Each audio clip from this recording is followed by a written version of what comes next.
In this chapter, we get the aftermath and an explanation on what the hell happened in the previous chapter. Also, the return of the little Iai monkey. You know all those limbs that we saw flying in the area? Yeah, those were all Coco's poison dolls. Except for Toriko's arm, which was real. Thanks to the Iai, Sunny managed to find Coco and Toriko, who used the arm of his appetite demon to protect himself. Also, this counts, I believe, the third time Toriko lost an arm throughout the whole series. Well, eventually the whole group does reunite, but not without losing their courage and pride, of course. Oh, and how did Kaka and Zebra survived? I don't know. So, the explanation courtesy of Kaka on what really went down on chapter 303. Well, it turns out that the monkey was not fighting, but playing a game, which is also the reason why the Monkey King taught all the monkeys Enbu, so that he can have someone strong enough to play with. First, he was playing hide and seek, which was why he had his eyes closed, and when he screamed, he was saying, "Ready or not, here I come." When Zebra tried to attack the Monkey King, he played Achi Muite Hoi from Janken, which is a game where one person points in a direction trying to guess where the other person is going to look after they win in rock, paper, scissors. So when the Monkey King was pointing his finger, it caused Zebra's head to rotate a few dozen times until it was torn off. With Coco, he was playing Hizakakun, a game where you use your knee to kick someone else in the back of their knee. Does Japan really play this game? Because it's a pretty strange game to play. And with Toriko, he was just arm wrestling. There was actually one part of the chapter that did bug me, and it was the explanation on the massive dust cloud. That was caused by the Monkey King sneezing just once, which was also the result of Kaka releasing the Sundriko's pollen. Okay, I know this is the Monkey King and all, but shouldn't he also be affected by the pollen? His body should be leaking out all of his fluids. What, does Monkey King Bambina have antibodies to protect himself from the Sundriko pollen or something? Well, aside from that, I actually did like the explanation on what happened. I mean, if he was doing all that just by playing, imagine what he can do when he's fighting for real. So the only way they can take on the Monkey King and steal his, monkey balls is to learn Enbu, so the next couple chapters is gonna be a training arc? I honestly wasn't expecting a training arc so soon, especially since they have 4 days left to save Komatsu. And speaking of Komatsu, we do get this moment between him and the Four Heavenly Kings. His condition took another sudden turn, and then his stomach started growling, which causes Toriko to cry, saying that they're sorry, and that they promise that they won't fail again. That moment where they regain their resolve, or in this case, appetite, was actually very nice. I mean, you even see Sunny and Coco tearing up, and yet for some reason not Zebra. Anyway, next chapter will begin their little training arc on mastering the basics of Enbu. Okay, how is it that I can understand ultimate routine, food intuition, and food honor, but when it comes to Enbu training, it got me scratching my head for the first time. So what the Four Heavenly Kings have to do in their Enbu training is to control the wills of each individual cell in their body. That's over 60 trillion cells, and apparently each individual cell has its own personality and abilities.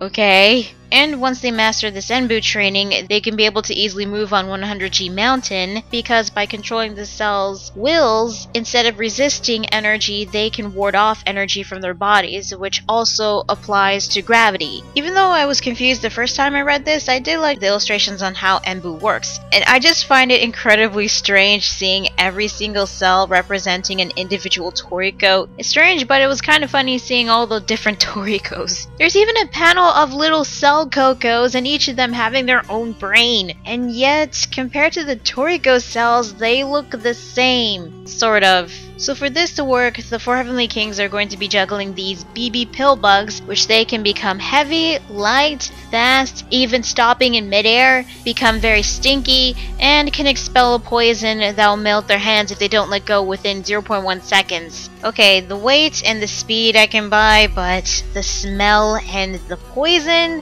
Isn't that a bit much? Also, Toriko is going to be doing this with one arm. I wonder how many chapters it will take until Toriko gets a new arm or regrows his arm. Well, not everyone is going to cooperate because Zebra passes on the training and calls it bullshit. He did say that he was going to do this his own way, and I don't know, I like Zebra, but just this once I wanted him to cooperate. Unless he was going to do something even better for him to learn Enbu or something. Especially when Toriko, Coco, and Sunny were having difficulty juggling a single BB pill bug. By the way, an Iai, a newcomer, can juggle 3. So they got like 3 days left to master the basics of Enbu, and as for the Monkey King, he's still playing hide and seek. The Monkey King is not gonna be happy when he finds out no one's looking for him. This chapter not only shows the Enbu training proving to be difficult for Toriko, Coco, and Sunny, but also a solution to completing this step from a least expected source. In fact, it's not only those guys, but also Terry, Quinn, and Kiss who are participating in the training. As for Zebra, well, his way of figuring out Enbu is to recall all the times he fought against these creatures, where he felt the sensation of the wills of all cells matching. Zebra can sense the wills of all cells? I guess that's possible? Well, they haven't made any progress with their training, but before they can find a clue, they felt this aura coming from the Monkey King. He's not happy nobody was coming to find him. In fact, he's very, very angry. So angry that he unleashed this killer intent, which caused Toriko's entire 30-year life flash before his eyes. Now, I did like the artwork shown on Monkey King Bambina's face, but I also liked the next page where it showed like brief panels of Toriko's life from when he was a baby till now. And I don't know if we're gonna learn anything more about Toriko's past or his childhood, but this might be the closest we're going to get for a while.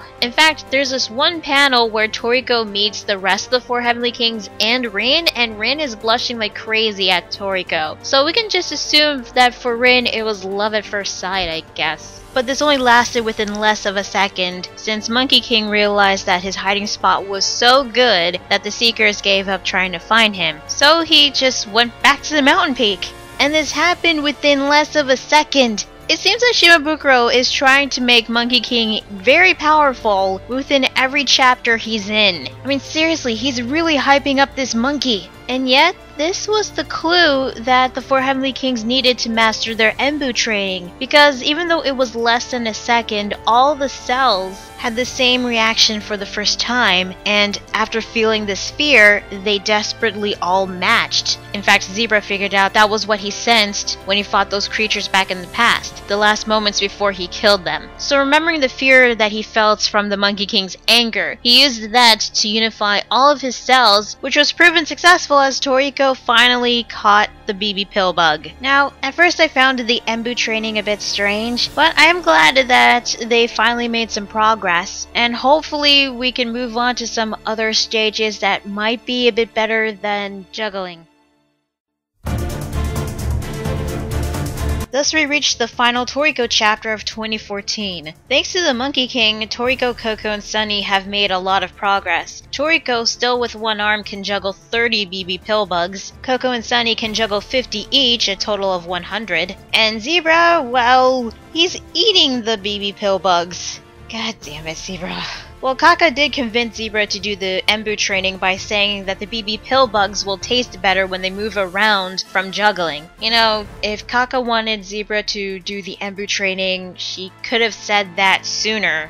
I'm just saying. So the next step in Enbu training is to juggle the BB pill bugs while climbing up 100G Mountain. Thanks to the training, the 4 Heavenly Kings are now used to the gravity, and this part I honestly did find it kind of funny, because the instant Zebra starts juggling, he's now at the same level as Toriko, Coco, and Sunny. They took at least a day or two to juggle at least like 30 to 50 BB pill bugs, while Zebra, within the first try, is now used to the gravity and is now able to juggle multiple BB pill bugs. Also, they have to carry the Gen Shark because it hid all of its presence in its torso, detached from the rest of the cars in Autotomi mode. This way, it could become a perfect safe zone for Komatsu. Now, once they got to the second entrance station of 100G Mountain, the Iai returned, bringing in a group of higher-ranking monkeys, the highest ranking being an assistant master. And oh my god, one of them is a freaking Infernape. And why is there a monkey with a bird's head? Then again, we also got another monkey that looks like a wizard and one with a pompadour, so yeah. They're there to help them with the Enbu training, where they're supposed to get hit by the monkey's attacks and ward them off. So we kind of get, in a way, a montage of this kind of training. And eventually they made it to the mountain peak. Personally, I don't mind the montage, but I kind of wished we got to see more of this kind of training instead of the juggling. But I assume that Shimabukuro wanted to get to the confrontation of the Monkey King as soon as possible. So, with their training complete, are the 4 Heavenly Kings ready to take on the Monkey King? Well, considering throughout 2014, Shimabukuro has been hyping up this damn monkey, they might be capable of playing with him, but to fight him to the death? No, that's not possible. Plus, I don't think the Monkey King will easily give up his, pair, and the next couple chapters prove why. So, first chapter of Toriko in 2015, and do we get the confrontation of the Monkey King? Well, not yet. We actually get an update on the human world and the rest of the characters of Toriko. So far things have been pretty good in the human world thanks to the ingredients that were delivered from the gourmet world. And back in IGO headquarters, Mansan has now partially awakened his appetite demon after eating air. I don't know if Mansan is going to go to gourmet world eventually, but I hope he does because when he fights he's pretty cool. As for Rin and the rest of the characters, they've arrived in Bewitching Food World and they've now been up to speed on what happened with Toriko and the others. Oh, and by the way, why the hell is Zonge there? No, seriously, why the hell is Zonge there? This guy is someone I'd least expect going to Gourmet World. Anyway, since it was gonna take too much time to prepare a camping monster, Nono suggests that she can make land with her ice ability so that they can cross the frozen sea to Area 7. We also learned where Baranchi went to give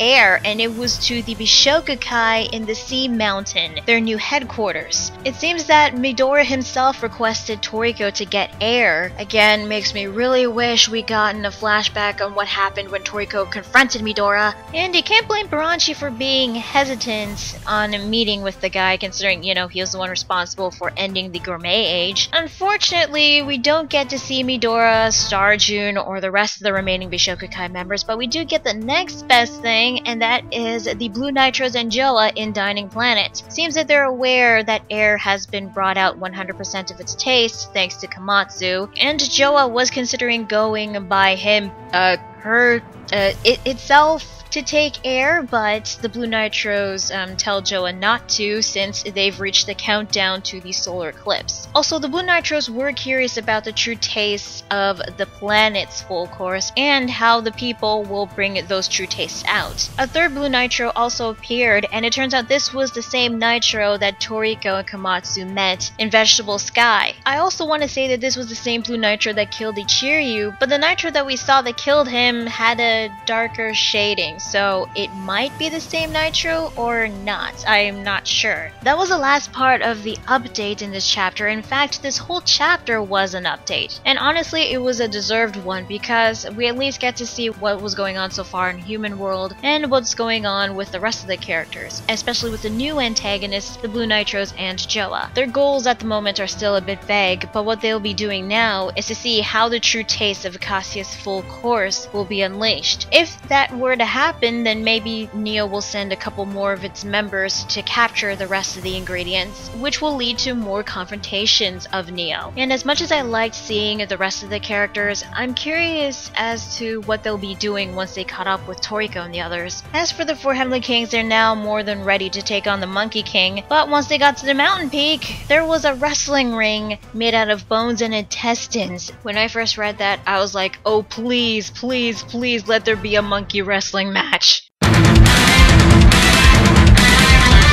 This chapter was straightforward and very quick. Basically, the 4 Heavenly Kings showing the results of their training. But before that, we get once again more Monkey King hype. After giving up on hide and seek, the Monkey King decided to take a nap in space. I am not kidding. He lightly jumped, emphasis on the word lightly, launching himself nearly into outer space. Okay, question? How is he still able to breathe? Or did he just hold his breath before he nearly got to outer space? And another thing, we're still on the second freaking continent! Not only that, but when he fell back to the earth, he was still sleeping. It's like he didn't feel any pain during the impact. So they play the same games like before within a tenth of a second, except this time, the 4 Heavenly Kings have become better playmates to the Monkey King. Thanks to the Enbu training, Zebra was able to look away keeping his head intact, Coco didn't lose his legs after getting kicked in the back of his knees, Toriko, arm wrestling the Monkey King, was able to keep his other arm intact, and Sunny, along with Terry, Quinn, and Kiss, found the Monkey King since they were still playing hide and seek. So thanks to the Enbu training, they've become better playmates playmates to the Monkey King, which I think in this one panel, he seems to be very moved because his eyes looked all watery. But their playtime gets interrupted by a parade of monkeys, all 5 billion of them, who have arrived to the festival, an event where all the monkeys come to watch not a game, but a serious match with the Monkey King. Okay, I wasn't expecting that, but I thought the 4 Heavenly Kings were going to play with the Monkey King to get Pear, not have a serious match with him, because if they're going to have a serious match with the Monkey King, then they're pretty much screwed, especially since chapter after chapter, whenever the Monkey King appeared, there was so much hype towards his power. I mean, don't get me wrong, they will get Pear eventually, it's just I don't see them defeating the Monkey King. I mean, Toriko couldn't even defeat Horse King Heracles. And considering what happens in later chapters, well, let's just say that they're gonna need to pull all the stops against him.